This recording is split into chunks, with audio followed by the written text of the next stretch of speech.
ऐसा कोई दिन नहीं आता जिस दिन अडानी जी का कोई महाघोटाला सामने ना आए। अब एक बड़ा धोखाधड़ी का मामला सामने आ रहा है कोयले को लेकर। सही सुना आपने, घटिया सस्ते दाम के कोयले को अच्छी गुणवत्ता का बताकर मनमाने दाम पर अडानी जी ने हिंदुस्तान की एक सरकारी कंपनी को चूना लगाकर बेचा। यह बात तब की है जब अडानी जी ने इंडोनेशिया से कोयला लिया $28 प्रति टन पे। यह कोयला 3500 कैलोरी वाला कोयला था।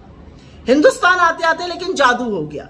ये 3500 कैलोरी वाला कोयला अपने आप 6000 कैलोरी वाला कोयला बन गया और दाम $28 प्रति टन से बढ़कर $92 प्रति टन हो गए।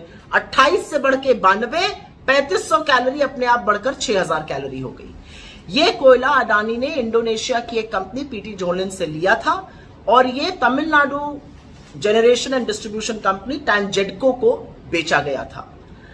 यह कोयला जोलिन ने जो कंपनी है इंडोनेशिया की, उसने अडानी को $28 प्रति टन में दिया। पेपर में पूरी तरह से साफ है कि एंड कस्टमर टैंजेडको है, अडानी जो थे वो मध्यस्थता कर रहे थे। ये कोयला का जो बिल काटा गया वो काटा गया ब्रिटिश वर्जिन आइलैंड में स्थित सुप्रीम यूनियन समूह के नाम।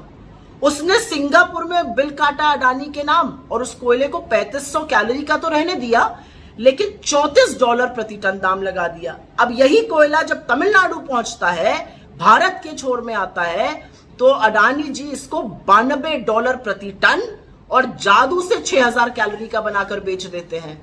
करीब 3000 करोड़ रुपए का चूना लगाया उन्होंने भारत की एक कंपनी को। तो इस पूरे मामले में अडानी जी ने एक भारतीय कंपनी से, सरकारी कंपनी से धोखाधड़ी करी, राजस्व की चोरी की, बिजली के दाम बढ़ाए उपभोक्ताओं के लिए, क्योंकि महंगा कोयला आएगा तो महंगा जनरेशन होगा, महंगा डिस्ट्रीब्यूशन होगा। और यही नहीं, उन्होंने पर्यावरण के साथ साथ हिंदुस्तान के लोगों के स्वास्थ्य के साथ भी खिलवाड़ किया। करीब 22 लाख लोगों की हिंदुस्तान में वायु प्रदूषण से हर साल मौत होती है, जिसमें से ज्यादातर बच्चे।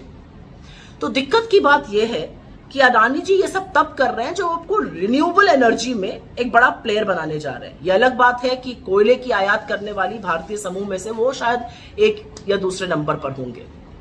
तो मोदी जी से कुछ सवाल है कि डायरेक्टरेट ऑफ रेवेन्यू इंटेलिजेंस को तो चलिए आपने छानबीन नहीं करने दी, संस्थाओं के आपने हाथ बांध दिए, आंखों पर पट्टी बांध ली, लेकिन अब क्या कीजिएगा? क्योंकि आप ही ने कहा है कि टेम्पो में भर भर कर काला धन बांटा जा रहा है। वो टेम्पो अडानी के पकड़े कब जाएंगे? और ये काले कोयले की जो काली चोरी थी, इसका क्या नतीजा है, ये देश जानना चाहता है।